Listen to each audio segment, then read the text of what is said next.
A certain TV trend is riling our contributor, Conor Knighton. Comedian Jeff Foxworthy had that famous routine about how to tell if you're a redneck. If you've ever taken a beer to a job interview,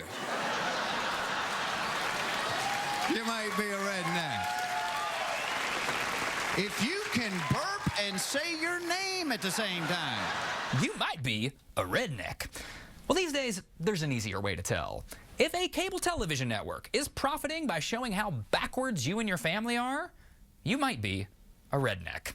For some reason, cable channels have become obsessed with rednecks, typically lower middle-class white Southerners. The last few years have brought us Redneck Rehab. You don't need none of that. No. My Big Redneck Wedding. By the power invested in me. By the state of Arkansas. Rocket City Rednecks, Hillbilly Hand Fishing, Swamp People, Redneck Island, Duck Dynasty, Bayou Billionaires, Moonshiners, Lady Hoggers. The list goes on and on. Can we start now? This summer's breakout hit, Here Comes Honey Boo Boo, featured a family in rural Georgia. TLC filmed them bobbing for pig's feet at the redneck games, Mama! passing gas on camera. The family members, who speak English, are subtitled. This is my crazy family! And while they're always the butt of the joke, they seem to embrace the attention, even coining catchphrases. You better redneck us! It's hard not to see these shows as trafficking in a bit of rednecksploitation. As someone who grew up south of the Mason-Dixon line, it all makes me a little uncomfortable.